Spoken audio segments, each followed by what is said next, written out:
Hello everyone, it's Jin'taan here with Tridgit, who is both a top FC and an alliance executive within Iron Armada, an alliance which currently lives in Fountain and is most well known for its continuing independence of any of the major power blocks whilst retaining a foothold in nullsec, a position which places great emphasis on military capability. What can you tell us about the alliance's PvP activities on a more day-to-day level? What tools are you working with here? Well, first thing I want to do is quickly clear something up with that introduction. We are a strong and independent alliance. However, recently, with the gigantic Cold War that is going on, we have had to make a choice on a side, shall we say. And so I do have strategic deals with the Imperium for Iron.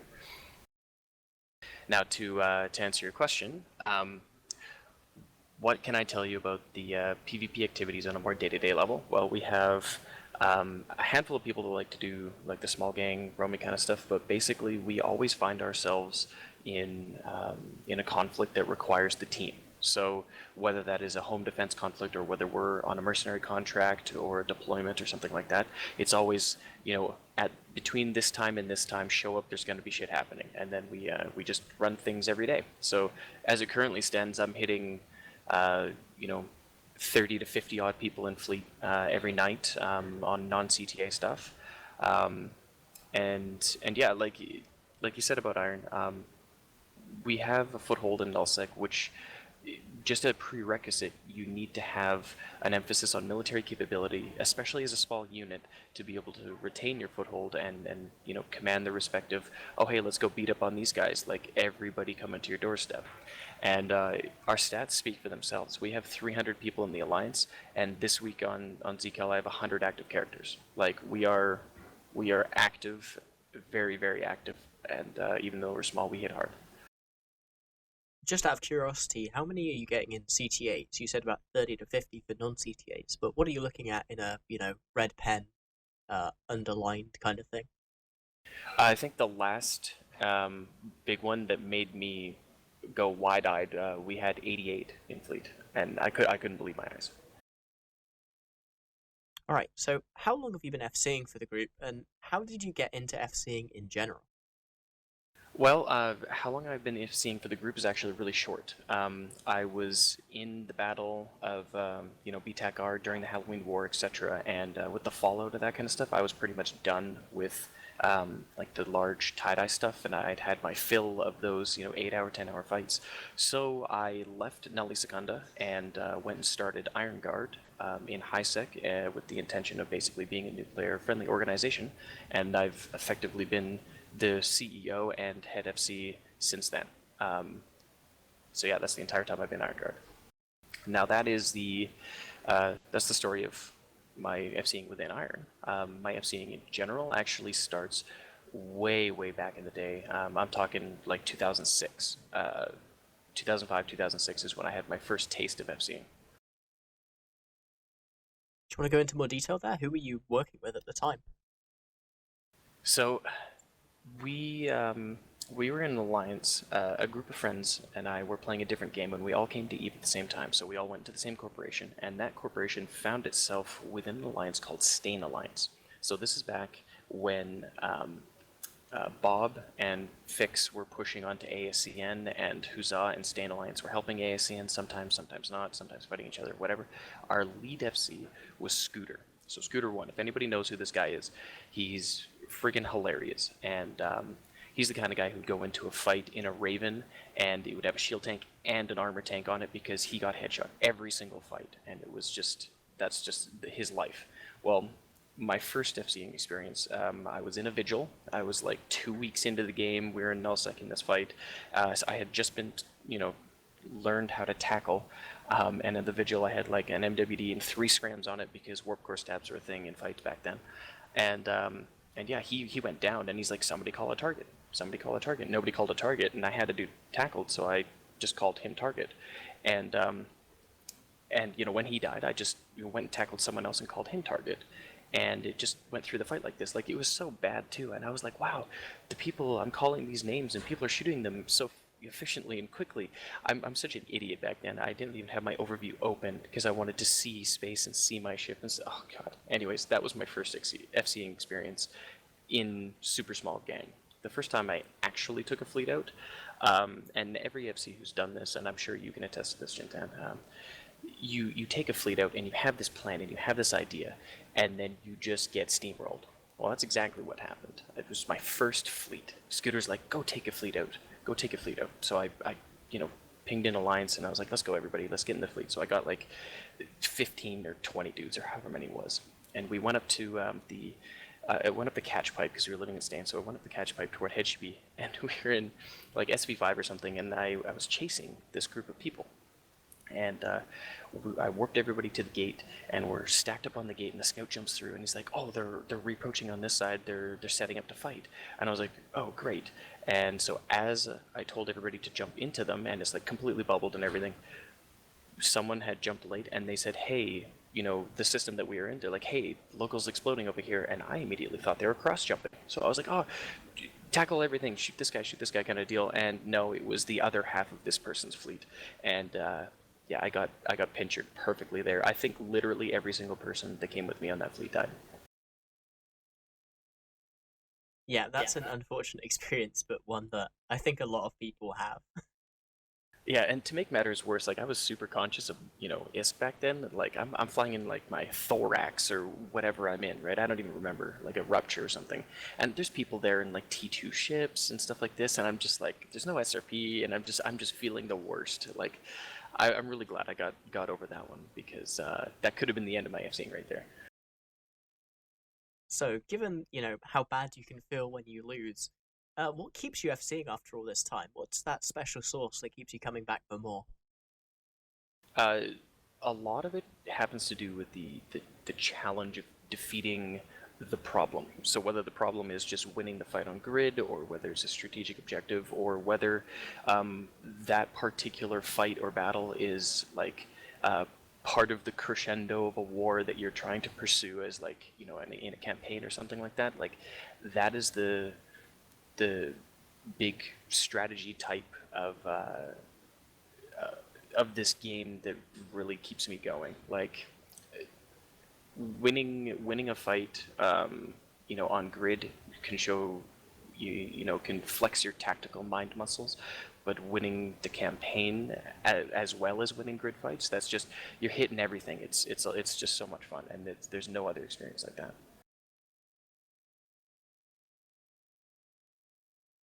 Wow, that's awesome. And that's, I think a lot of strategic level FCs would agree with you there.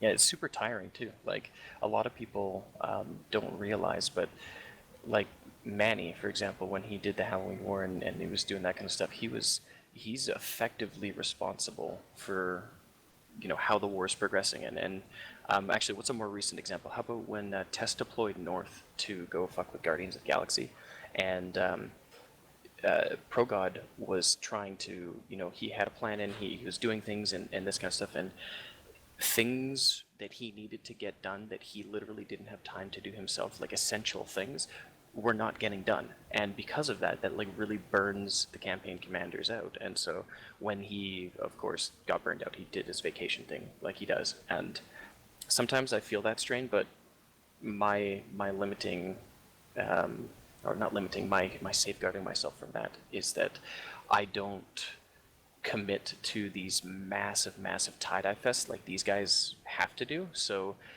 when they commit to something for a day, it's like a 6-7 hour endeavor, whereas when I commit to something for a day, it's like an hour or two. So there's a distinct buffer there. I actually want to take this on a little bit of a tangent.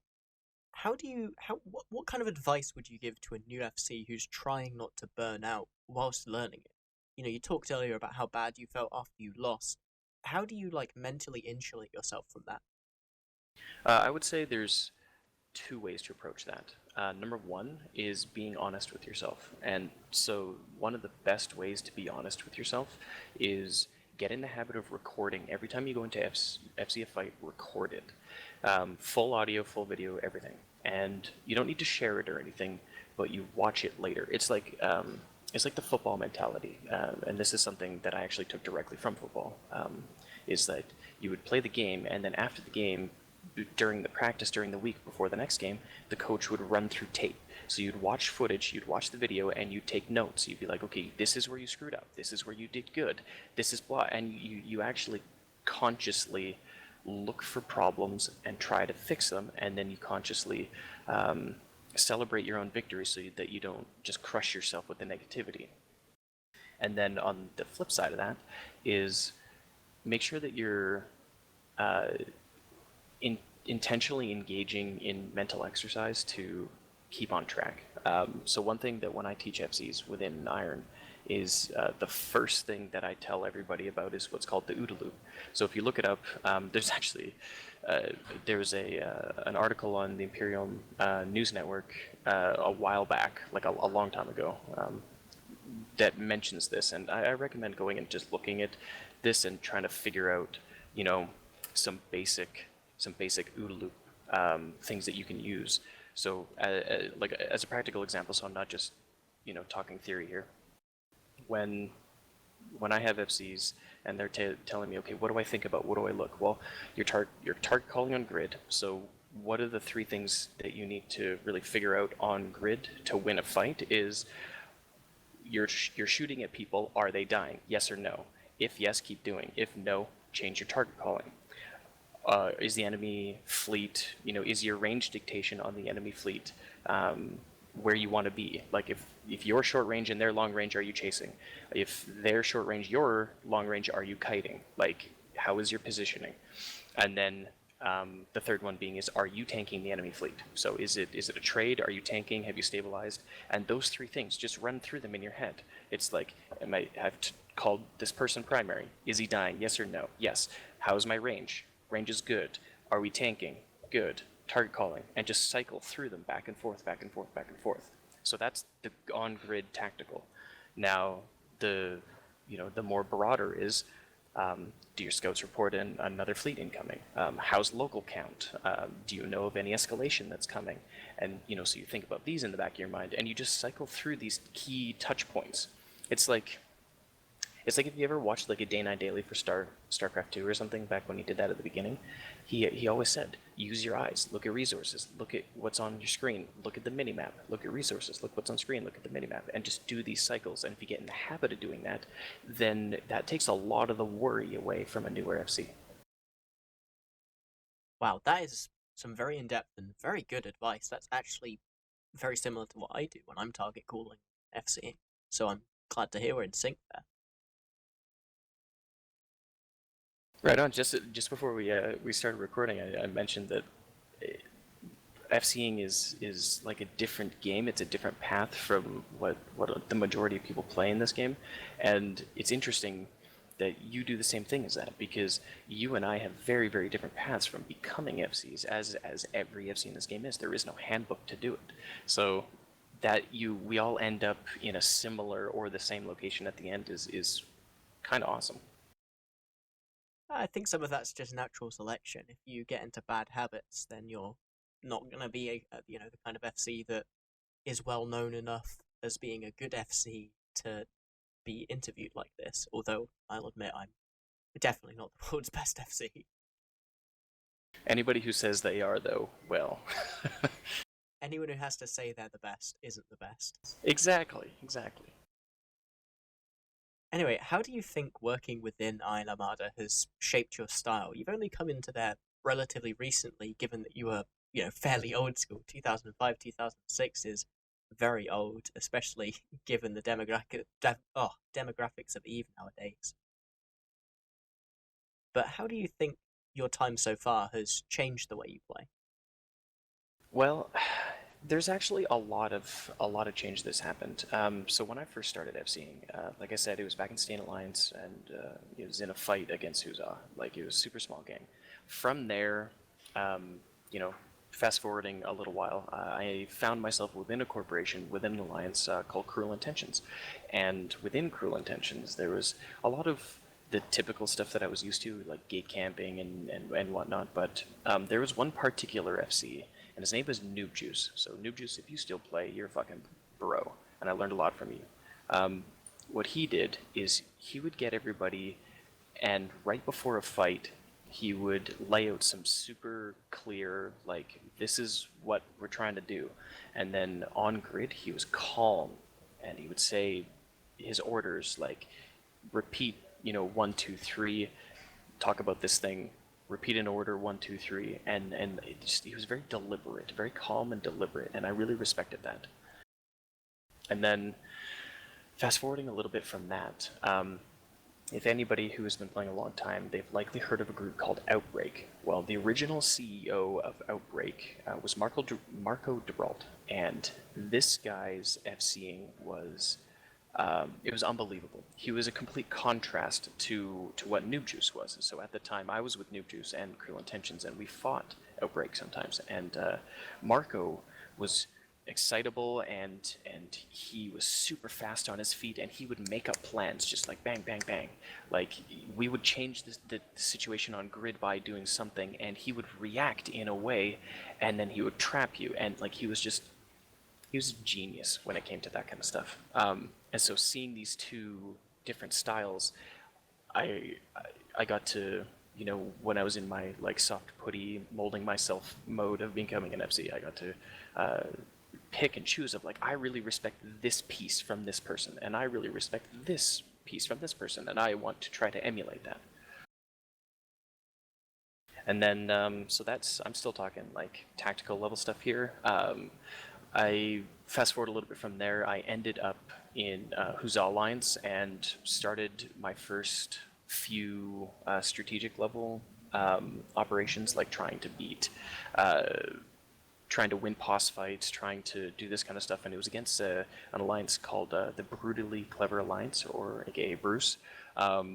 And yeah, they outnumbered us significantly, so our challenge was, how do we win a fight against them when we have the same materials as them, like the same tech as them? We're using sniper megathrons and that kind of stuff, and they too were using that kind of stuff. So how do we win against them with smaller numbers? And that was the challenge there, and quite often the answer was, you don't. And those were hard lessons, and it was fantastic. And then after that, I did a lot of low-sec stuff. Another group that really helped me develop and grow as an FC is I was within an alliance, and Rooks and Kings decided to shack up near us, and decided to reach out to us so that we could work together to they were just kind of using us as like a little bit of force multiplication for themselves.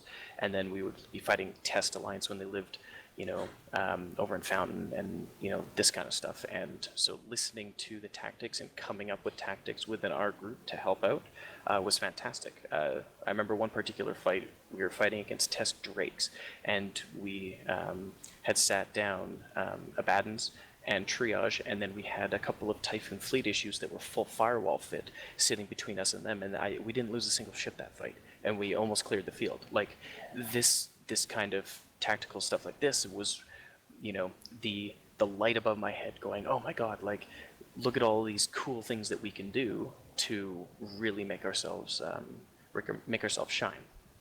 And then fast forward from that, I found myself doing more small gang shit, and bouncing around to different few alliances, and I ended up in the CFC at one point. I was in an alliance called Convicted, and in Convicted it was, we're living in Vale of the Silent, and our main enemies were BCA, or Black Core Alliance, that's who it was. God, I can't believe I'm remembering all this. But yeah, we were fighting Black Core Alliance, and most of the time it was small gang stuff, but that was the first time that I had access to like really strategically placed bridging titans and jump bridge networks and that kind of stuff. So that experience, even though it wasn't like, there wasn't any huge, like, massive victories there, I really got to flex my the brain of, like, if this situation happens, this is how I can react to it, or this and that. And I actually managed to do, if you remember, I was telling you about that fight where my first FCing where I lost the entire fleet. Well, I managed to emulate that kind of situation and do it against the enemy.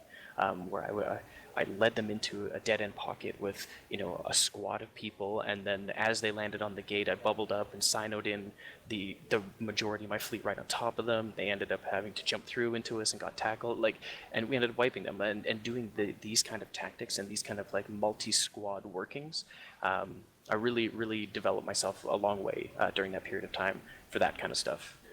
And then Convicted got booted from the CFC before they rebranded to the Imperium, and ended up finding myself over in Nelly Secunda during that time, and then, being on fleets with the Pandemic Legion FCs and the Ansi-Dot FCs, and doing all the stuff with the Canaris and the Pro Gods and the Mannies and whoever else was FCing. It was great to go back to being the F1 pilot and listening to those guys do their thing and how they did it, so I could take notes effectively, because I knew exactly what I was doing when I was there. I was like, ooh, that's smart. The way he did that was good.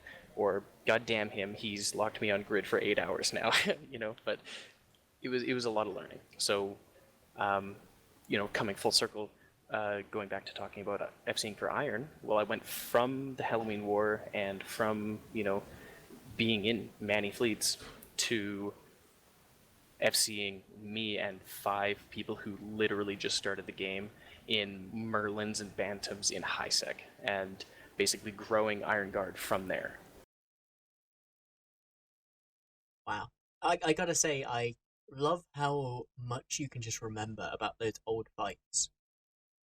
I think that's kind of a common thing amongst FCs, though. We can always remember those kind of pivotal fights that shape your style almost, seeing what someone else did and thinking, that's amazing, I need to do this every single time. Yeah, and that's the truth. I sometimes I surprise myself with how much I can remember from a long time in the past about specific events. Sometimes like you said, they're really pivotal events where you're like, oh, that was amazing. But sometimes there are events where you're like, ooh, I fucked that one up so bad. You just gotta remember it. Yeah, definitely. I've made some mistakes in my time. I'm sure you have as well. But getting with Oh yeah. this, what do you think your biggest strength is as an FC? So my biggest strength, I would say, has to be more towards the Marco Gibralt side of reacting to changing circumstances on grid and getting my fleet out of it, and or winning the fight regardless kind of deal, as well as doing the multi-squad tactical stuff, like I was talking about earlier.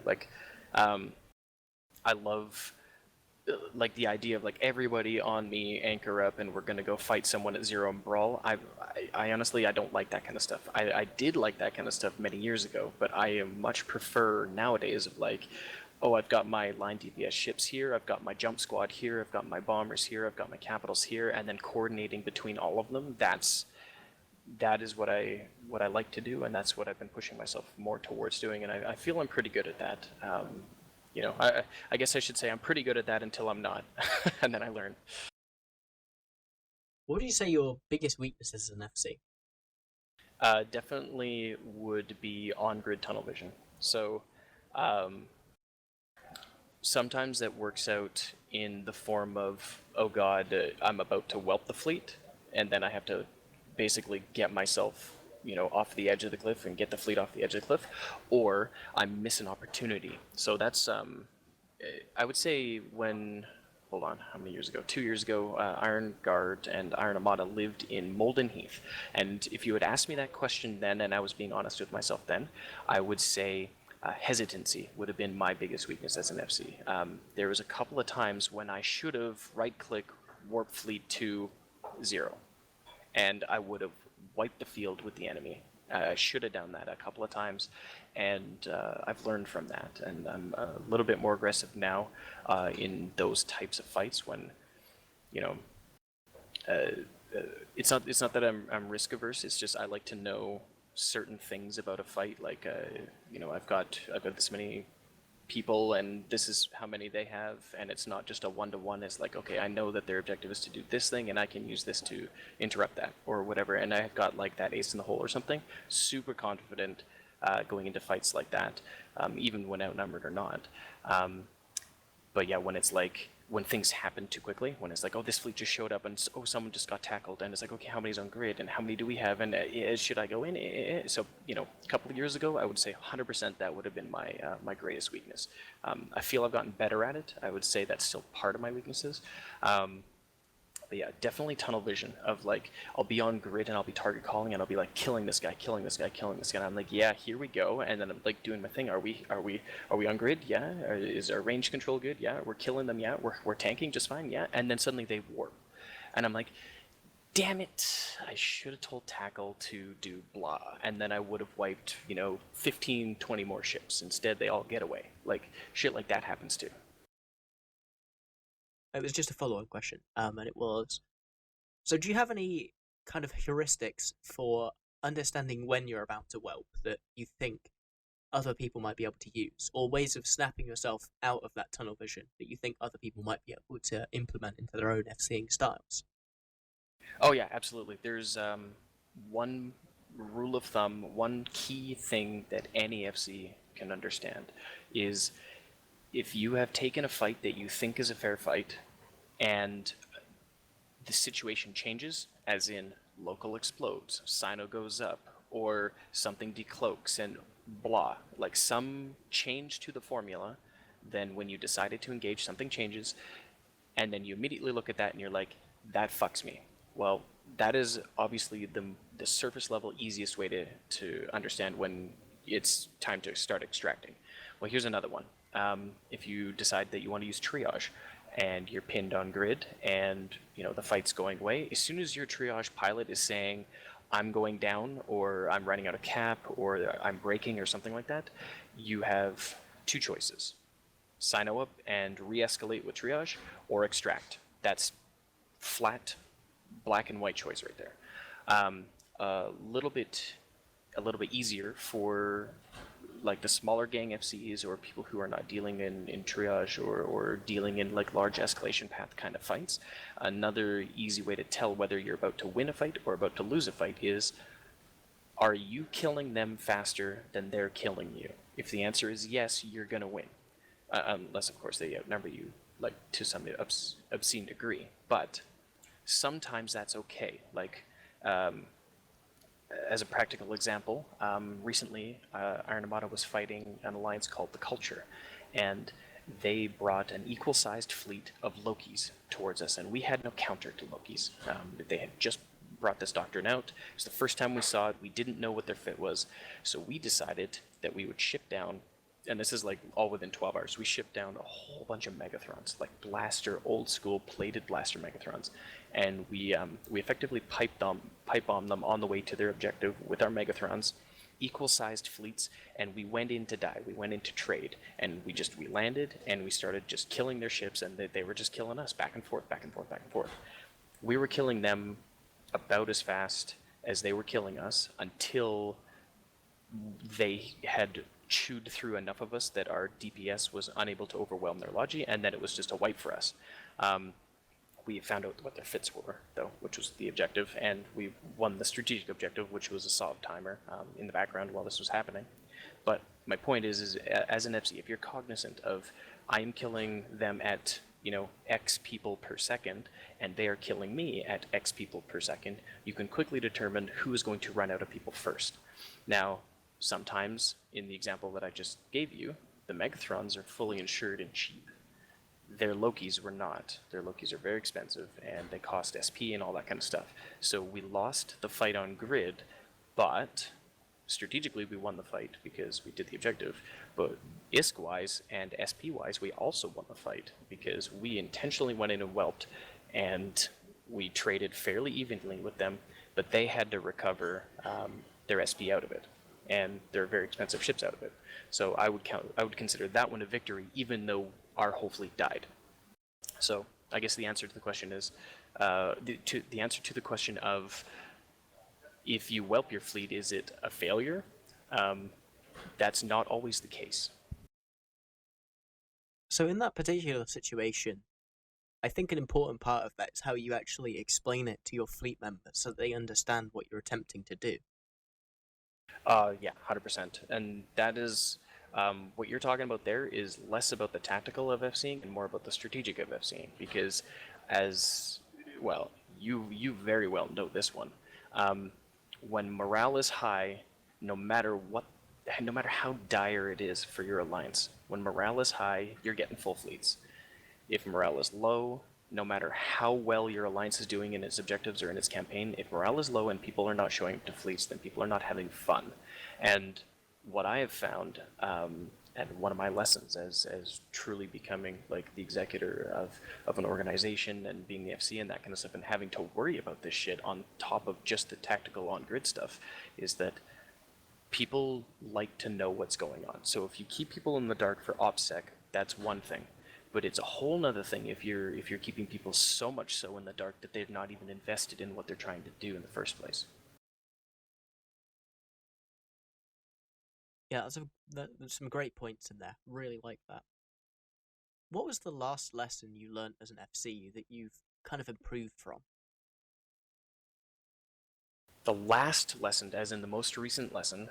As in the most recent lesson, yeah. Like the one that you can, or the one that comes to mind that's fairly recent, at least. For myself and FCing, making sure that your Sinotune is in fleet. That's a good one. That's super basic. I learned that one all the time. That one's a fun one. I would say I'm just trying to go back and look for something. I know one thing that was kind of like a about was how incredibly well Macarials are at tracking smaller ships, and so I'll spell the situation for you. I'm Iron's just moved to Fountain. We have no friends in the area at all whatsoever. We've just taken some Sov. We're doing pretty good. We put down a Fortizar that's going to be our staging Fortizar, and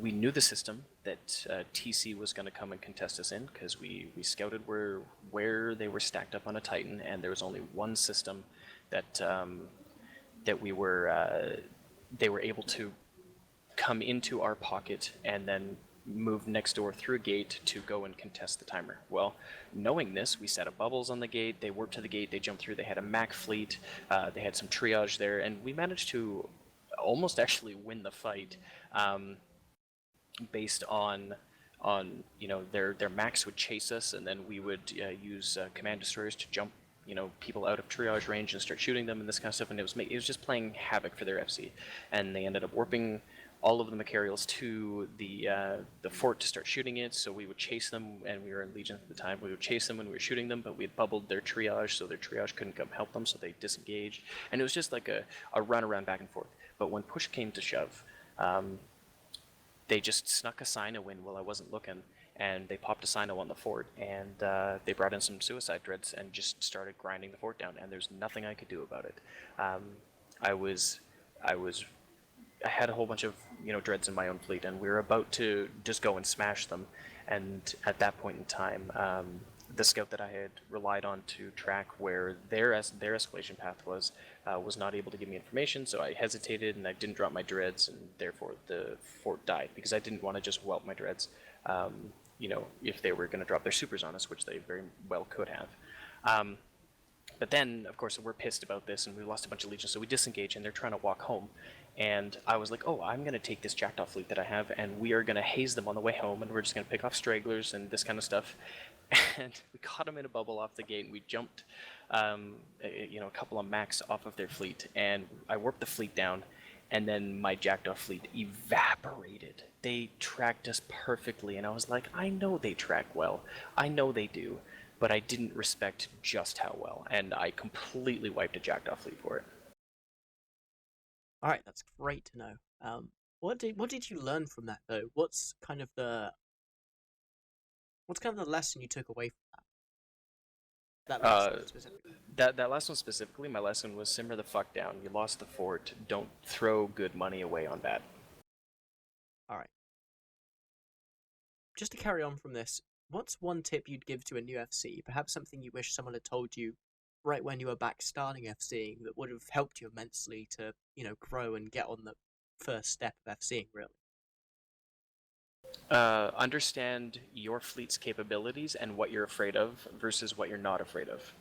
So, what is a standard small gang nice to go FC comp would be like Feroxes, or actually let's go even smaller than that. Let's do Vexers. So Vexers, you're in armor Vexers and you've got Executor Logi or something like that. Just know what DPS your Logi team can give to your Vexers. You know, to only actually account for 80% of that. Don't even account for 100% of your potential Logi, and then know what your DPS is against someone, and so that you can do rough napkin math. It took me years to even think about trying to think about those things. I would just go into fights and I would guesstimate it on grid. I would be like, oh, we're killing them.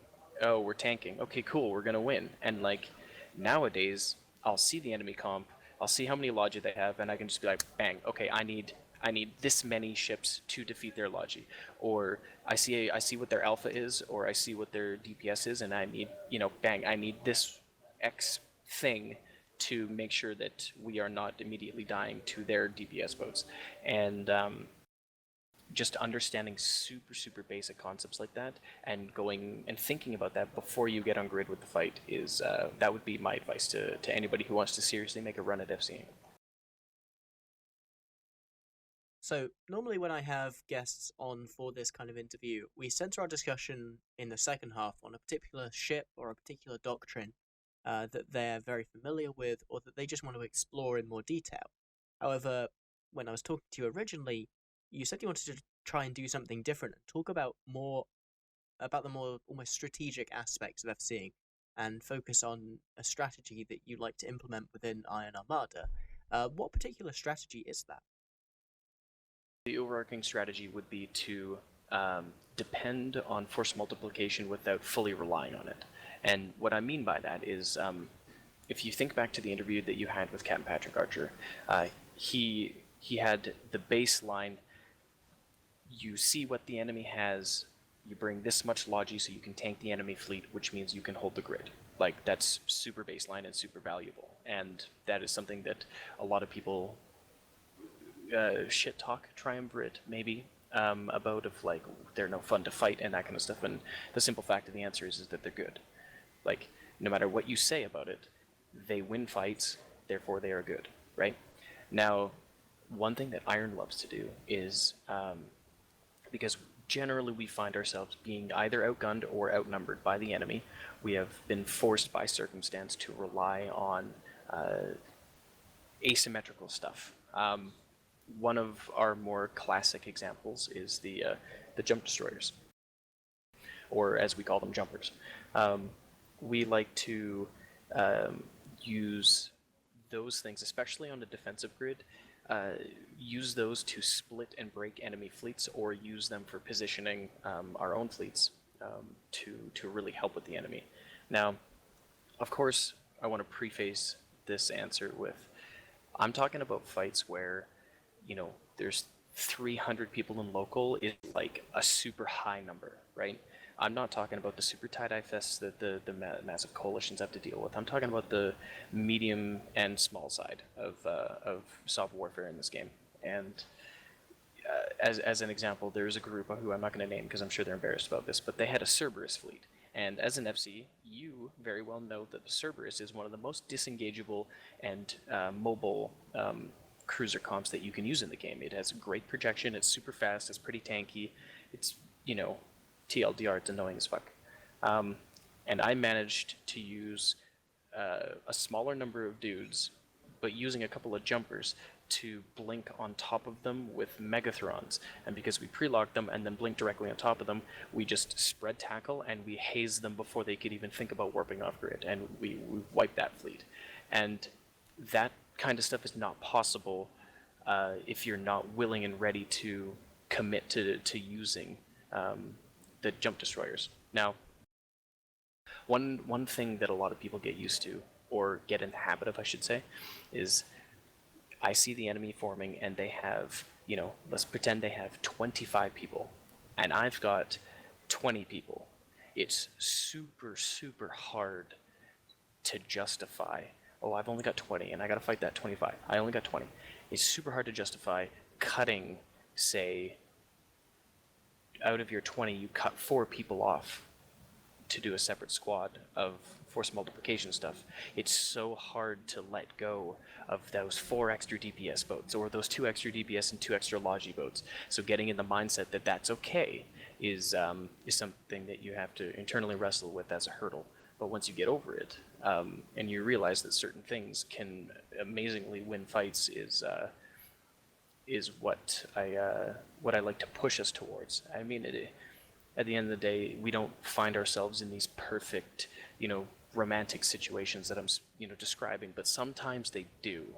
On a recent video that I made, you can actually watch this one in action, is that we saw a Caracal fleet coming from point A to point B, and I just happened to have a Typhoon that was fit for smart bombing.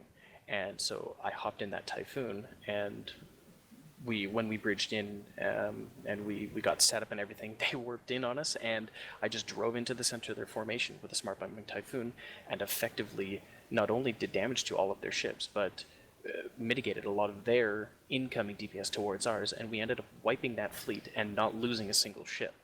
And it's one ship that did this. Like, if that one ship wasn't have been there, we would have traded with them. But we made the commitment to go minus 1 person on the fleet to go do this other thing for the potential reward of this. Now, there's obviously there's the pitfalls of this. It's like there is only so many competent warm body pilots that you can get doing this stuff. You still need your mainline ships. And sometimes things go badly. Like, I can remember multiple fights where we set up on X location. We knew we were going to fight on X location. We preemptively went there, made bookmarks, and we had our jump teams ready to go and everything. But the fight ended up happening somewhere else, or something else happened, and the jumpers were not effective. And therefore, the people that we had in jumpers in that fleet engagement were effectively their usefulness was diminished because of the changing circumstances. So it is a little bit of a gamble. So it sounds like it's almost a strategy that you started adopting out of necessity because you didn't quite have the people to conventionally defeat your enemies. Would that be an accurate assessment? That is 100%. That is 100% an accurate assessment of what I just said there. I can actually give you the prime example. We were living in Molden Heath, jump destroyers are brand new, and a LOSEC group named Fetid decided that they were going to move to Molden Heath and they were going to fight Iron. That's actually what they had said. And they outnumbered Iron in capital ships, they outnumbered us in supers, they outnumbered us in high SP pilots. Like, basically we were outgunned. Number-wise, though, sometimes they didn't outnumber. Sometimes they were less than us, and sometimes they were more than us. But they always had the Dreadnought alts ready to undock and jump on us, so we couldn't escalate onto them. And I had an R64 Moon in Albright, actually. We had fought Feint Disorder for this Moon, and we ended up taking it. And so we had this Moon. And Fetid was like, we're going to take this Moon. And they sieged it, and actually due to a mistake on my part, my part being, the Royal Mine of Iron Guard, we had to mistimed it, and the 64 came out in a time zone. We could not even pretend to contest it, so we lost the tower. So the mission is get the tower back, and we had a comp of Nagas and Taluses and basically the super long sniping attack battle cruisers. They brought Triage and Balgorns, and they sat at 0 on the POS, and they basically were repping the POS with their carriers. So we swung through and we were applying DPS to their Triage, so they stopped triaging their Triage, and then we were shooting their Balgorns, but we can't kill the Balgorns because there's Triage Archons right there, and so we're like, okay, so let's get the jumpers, and they had just come out, so we figured out on the fly, if we warped in at 100k, and both jumpers aligned down to the same target, and then one jumper would jump And then, like as soon as he saw the flare of the jump field going off, the second one would activate. Then we could double jump through their formation, and we could pull people away. Well, they had thought of this, and they had scrams, so they did a scram chain. So what we ended up doing was we had a whole bunch of alts come in ECM bursting griffins and stuff like that, and we would have them go with the jumpers. So as the jumpers were double jumping through the scram chaining Balgorn formation, the griffin would ECM burst, and it would break the lock of one ship. And that's all you need to do. You break the lock of one ship, and then the person that ship is scramming is now not scrammed, and therefore he's jumped off. And so we ended up actually starting to jump them off one at a time. So their fleet, which was equal numbered to us, but far heavier and far more expensive, they started to get whittled down on us. And literally no tie-dye. It was a 3-hour fight. They finally gave up, went into the pos, warped away, and conceded the field to us, and we took the Dispo Moon back. Wow, that is an amazing sequence of events there. It was so hectic. It was amazing. I was sweating bullets by the end of that one. I've got to say, I'm surprised they didn't actually take the tower down in that time, but... Well, they were defending the tower that time. Oh, sorry, even rep it up then. Yeah, every time their triage would try to do something, we would go and hit their triage, and yeah, and they would be on one side of the pause. Yeah, they'd be on one side of the pause, and then so we just walk the fleet to the other side of the pause and start shooting it from that side. Then they'd have to burn through the pause to come at us, and we'd warp to the other side and start shooting it like this. So their triage was ineffective. But yeah, it was quite the ordeal. It was quite the show. That was actually a lot of fun, that fight. Yeah, a lot of adaption there on the fly specifically, which is something you actually don't see a lot of out of FCs. It's something that I think is one of my major weaknesses. So, but what support do you kind of require to implement a strategy like that of, rapid adaption and using these smaller groups? What do you require as an FC to put that into operation? And that right there, the easiest answer is called teamwork. So one thing you'll find in very, very successful groups is there's that jump between I'm the FC and I've got my 30 or 60 or 100 dudes or whatever, and I've got the plan in my head and I'm the guy responsible for everything. And then you make that jump to the leadership organizational structure where you can go and you can elevate and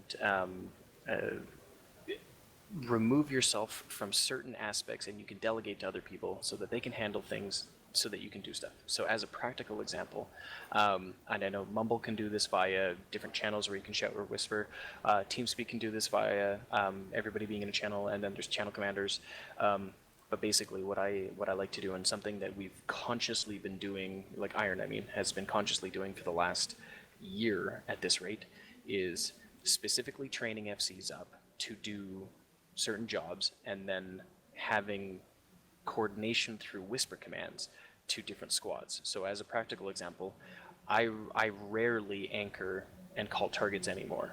I usually delegate that to another FC who will anchor, call the targets, and be the main voice to the line members of the fleet while I'm doing other things, while I'm looking at the strategy, or I'm coordinating with the allies, or I'm getting the capitals ready, or I'm doing overall fleet like watching the grid from a distance and just kind of playing the absent-minded F1 pilot in the background. And what I found that this is really, really helpful for myself and the other FCs. Like, an FC will going to be doing something, and then in the whisper command channel I'll be like, hey, watch your range, you're starting to pull in. Or, hey, you need to switch targets, this is happening. Or, hey, they just escalated with X capitals and they're warping in.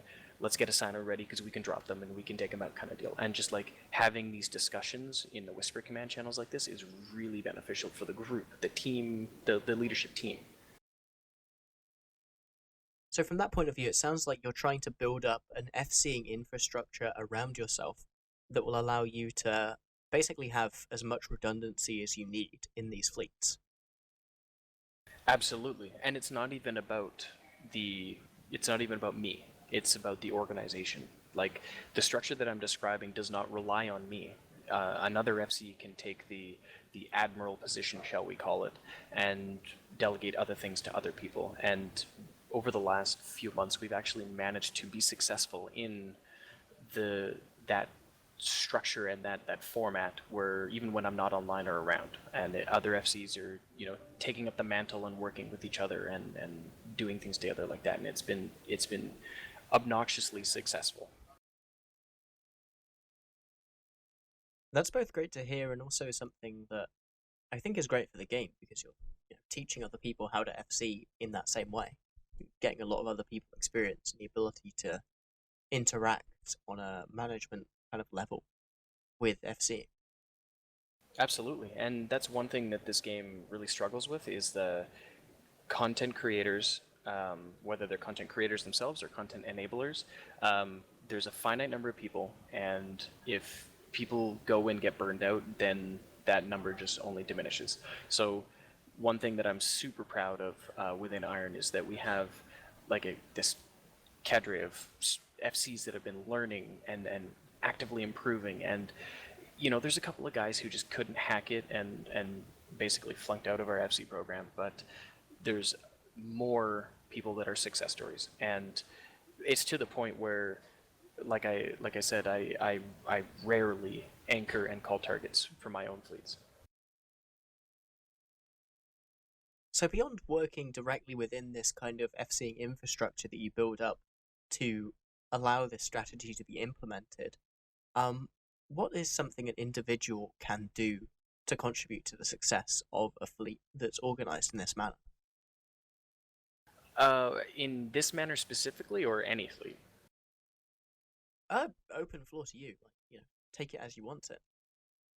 One thing that I can speak to that would be helpful in any fleet is useful alts. So, someone who has an alt that they know the geography of where the fight is happening and what's going on, and they can do useful things. As a practical example, if you are fighting, in location whatever, and 3 jumps away is the enemy staging, and you have a dictor alt, getting it, a jump towards the enemy staging and just putting up stop bubbles on the gate. Like, just in the middle of the fight, just going there and doing that. You don't even need to tell your FC you're doing that. You just go and do that, and that can make a dramatic impact on the enemy's ability to reinforce mid-fight. And that can win you the fight. That can win the grid. Simple shit like that. And you don't need to be an FC to do it. You just need some basic situational awareness of, like, what grid are we fighting on? What's the objective? Who is the enemy? What's the geographical location of the constellation we're fighting in? Like, basic shit like that. Another practical example, if you don't want to FC but you want to be useful, have a combat probing alt in fleet. Just like flag exempt from warp, constantly combat probe. Make sure your FC knows that you're a viable warp in for X situation at any point in time, so that he can be like, hey, so-and-so, can you get me a warp in on blah? And you're like, yep, already on it, ready to go, just tell me when, kind of deal. Like, that kind of person as an FC, having that kind of people in fleet is like, you wouldn't believe. Oh, actually, you might believe. You might believe exactly how much stress that releases from you, and it allows you way more tools in your toolbox. I gotta say, it's so nice when you say, "I need someone to do this right now," and then 2 people just go do it. It's unbelievable. Oh god.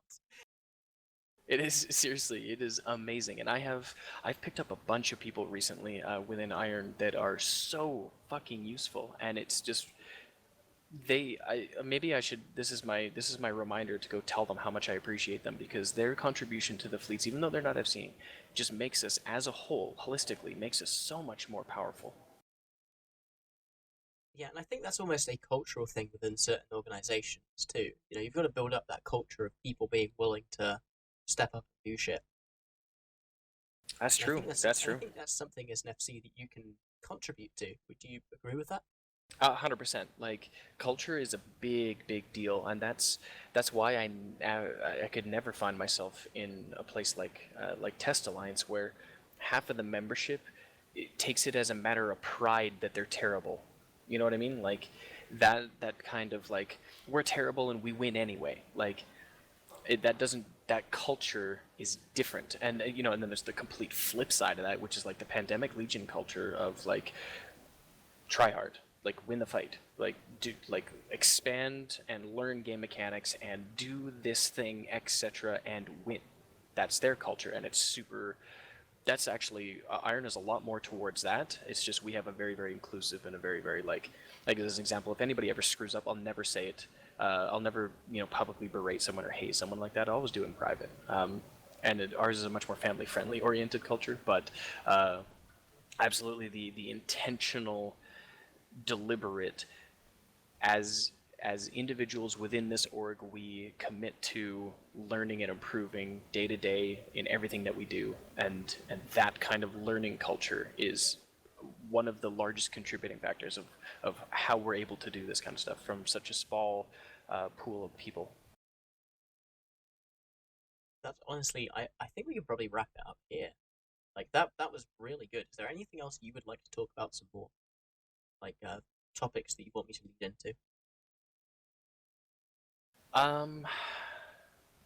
Without like branching into like a complete other interview about mechanics or whatever or something like that, I think that's fairly good. That's pretty good. Yeah, we've also been doing this for literally an hour, in case you don't know. Oh, I've been watching, yeah. This is a really great interview, though. Thank you, man. I appreciate this. Anytime, dude. Like, I take any opportunity, any chance to get out there, because not only does that help my group, as you very well know, it also helps the game. Like, I'm a really strong supporter of smaller alliances and doing that kind of stuff, and like basically going back to I guess what the developers of Eve really think is the end game of nullsec, of not the big coalition, but like here's a little war in the east, here's one in the north, here's one in the south, and it's all happening simultaneously, and nobody's helping each other out kind of deal, like that smaller type of fighting and that kind of stuff. I really push for that kind of stuff, and so by getting out there and going on the podcasts and doing interviews like this and that kind of stuff, I just kind of really want to show people that sure, you may be small and you may be living in low sec or living in high sec and you might be hesitant to just go out and try, but please just go out and try and just do it and learn and have fun. All right, brilliant. Well, thank you once again for this interview. Do you have any final shout-outs you'd like to give? Since we're talking about Iron and the culture and the people who are here, I just want to shout out to all of the people who show up to Fleet on time in the right ships and have useful alts. I love you. All right, brilliant. Well, thank you very much for giving this interview, and I hope to one day see you in the field, although hopefully on the same side, given what you've been talking about today. Right on. Well, Iron is a mercenary group, just throwing that out there. I'll keep you in mind. All right, thank you very much.